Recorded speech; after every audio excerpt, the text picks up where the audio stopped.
안녕하세요. 진보입니다.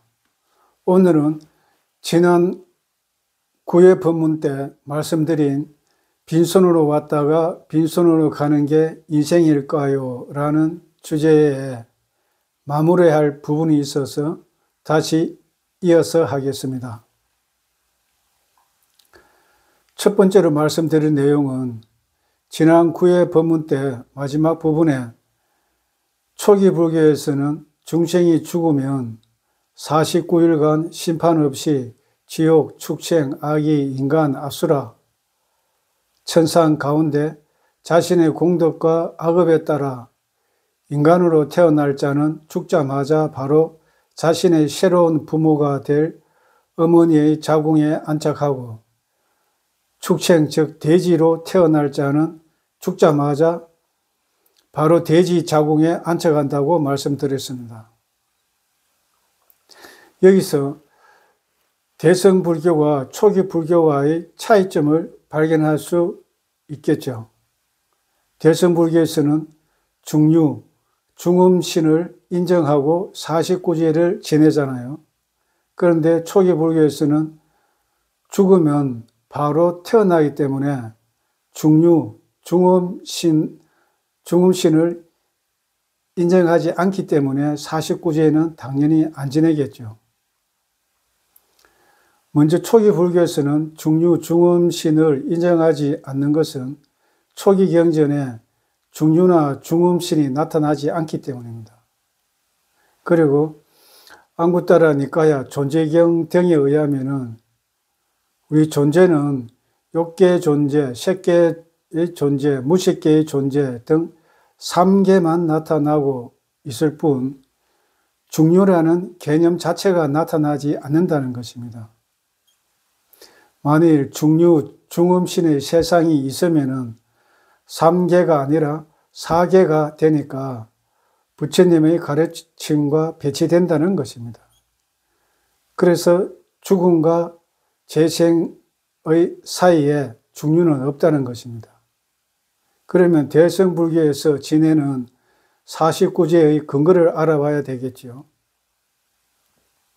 49제의 출처는 어디일까요?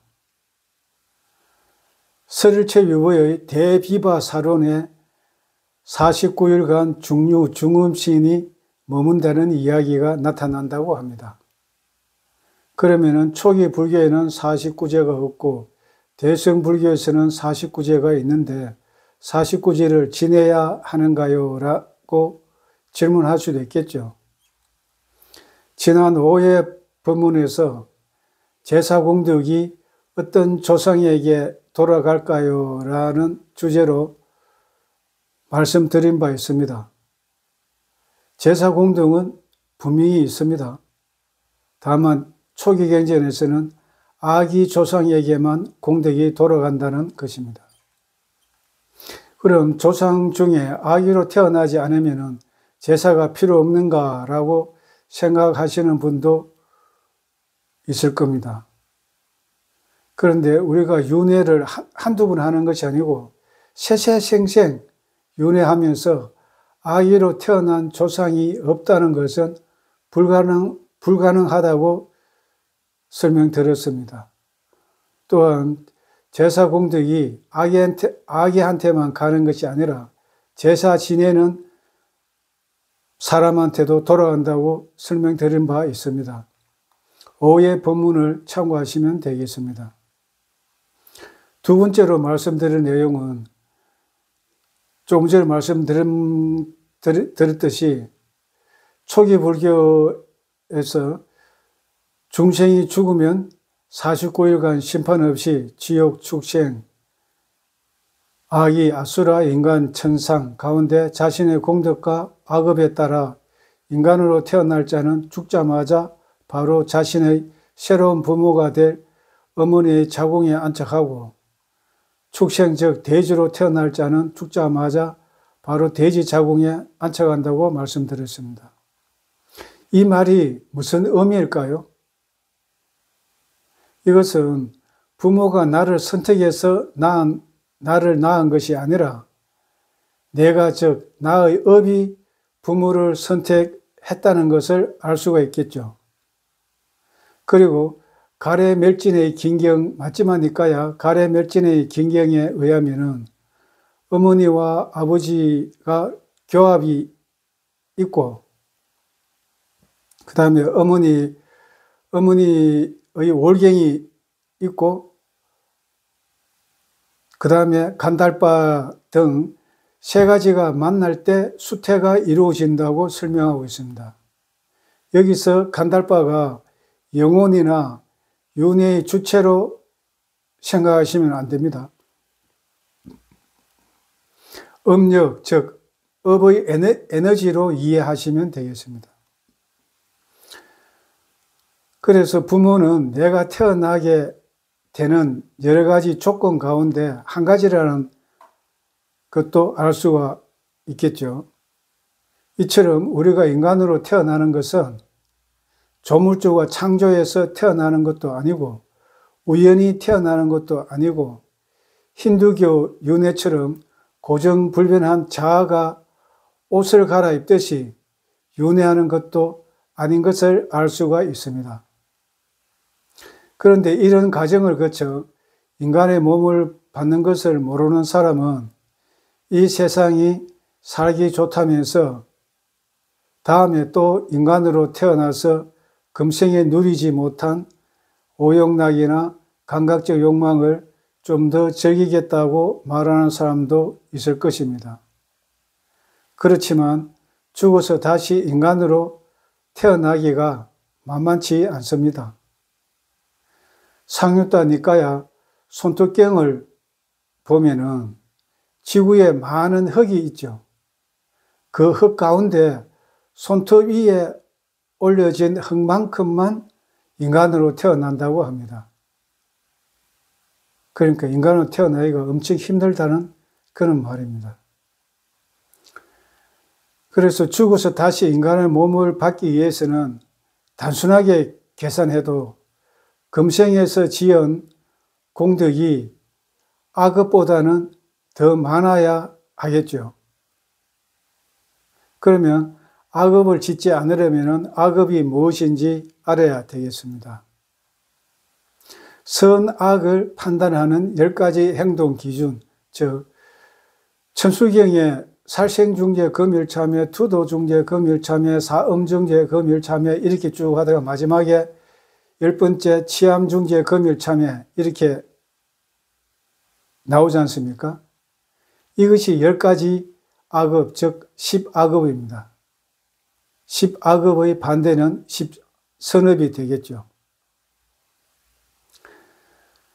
그러면 이 10악업과 10선업의 발생을 순차적으로 제시하고 있는 디가니까야 전릉선왕 사자후경을 통해 10악업과 10선업의 발생 구조가 어떻게 전개되는지 알아보겠습니다.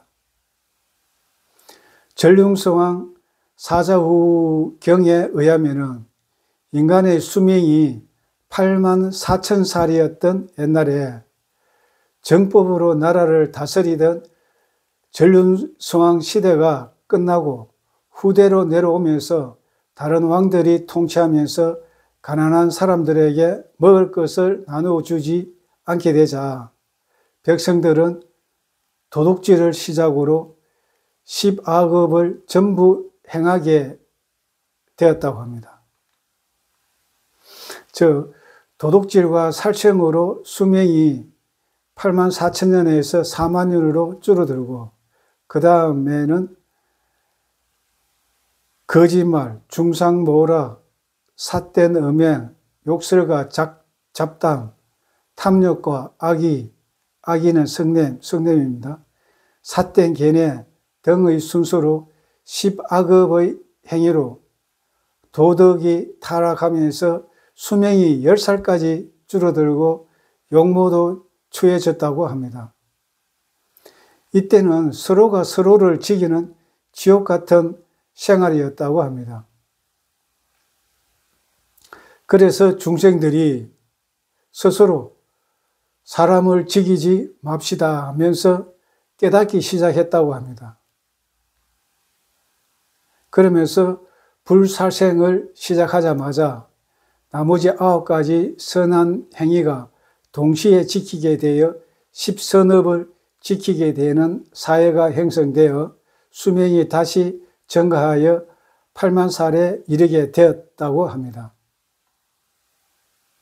이것을 정리하자면 10악업은 도둑질을 시작해서 나머지 9가지 나쁜 행위를 모두 하게 되고, 10선업은 불살생을 지키면 나머지 9가지 선한 행위도 동시에 지키게 된다는 것을 보여준다고 하겠습니다.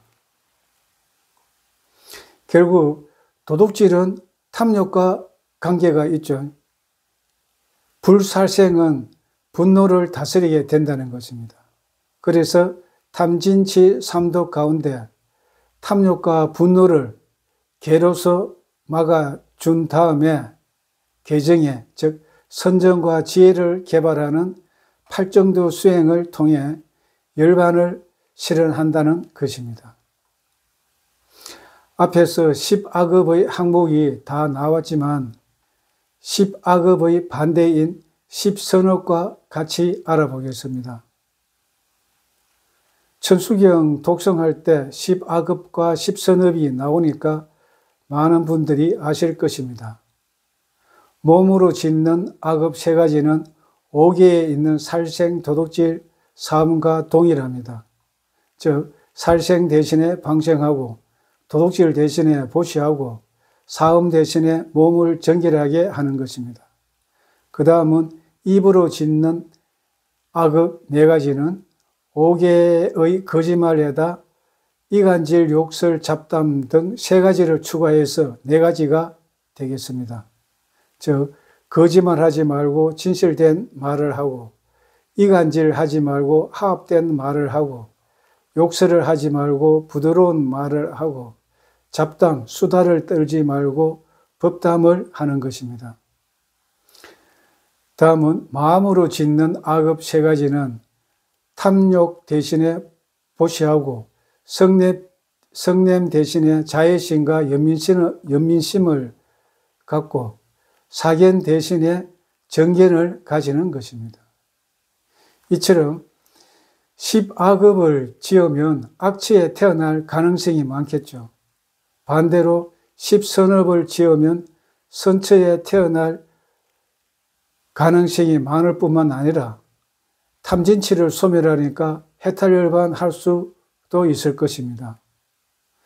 청정도론에서는 5계를 지키면 인간으로 태어날 수 있는 씨를 뿌리는 것과 같고, 천상에 태어나고 싶으면 10선업을 닦아야 한다고 설명하고 있습니다. 이상 살펴본 것을 정리하자면, 부모는 나를 선택해서 낳은 것이 아니라 내가, 즉 나의 업이 부모를 선택했다는 것을 알 수가 있겠습니다. 여기서 주목할 점은 우리가 부모를 선택해서 낳은 것은 아니지만 나를 먹여주고 입혀주고 키워주기 때문에 죽지 않고 살았지 않습니까? 그래서 부모님에게 은혜는 갚아야 할 것입니다. 그런데 TV 드라마 등에서 자식이 애를 먹이면은 부모가 아이고 내가 전생에 무슨 죄를 지었길래 저런 자식을 낳았나, 이런 말을 들어본 적이 있죠. 이것은 아주 무서운 말입니다. 부모한테 그런 소리를 들은 자식은 죽으면 바로 무간지옥, 없을 무자 간, 사이간, 사이 없이 고통을 겪는 지옥을 무간지옥이라고 우리가 하지 않습니까? 그래서 이제 그런 부모한테 그런 이야기를 들은 자식은 죽으면 바로 무간지옥에 떨어진다고 부모 은중경에서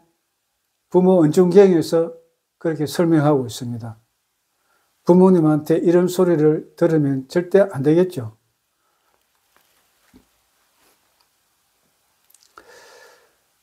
그리고 안구 따르니까야 경우경에 의하면은 남자든 여자든 재가자든 출가자든 끊임없이 반조해야 된다는 내용을 알아보고 끝내도록 하겠습니다.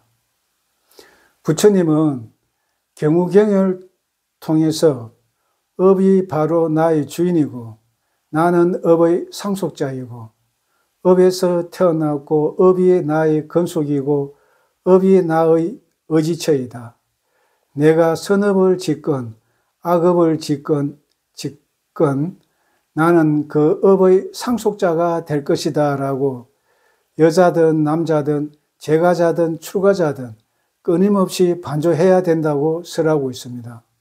그러면 왜 여자든 남자든 재가자든 출가자든 끊임없이 반조해야 될까요?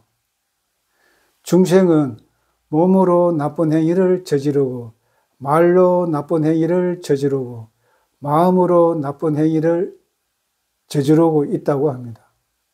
즉 중생은 10악업을 저지르기 때문에 이것을 끊임없이 반조하면은 나쁜 행위는 모두 제거되거나 혹은 줄어든다고 강조하고 있습니다. 다시 말해 업이 내 주인이고 나는 업의 상속자가 될 것이라고 계속 반조하면은 함부로 말하고 행동하고 생각할 수가 없겠죠. 그러면 자동적으로 10선업을 닦게 되어 수다운 이상 성자가 되거나 아니면 인간으로 천신으로 태어날 가능성이 많다는 것입니다.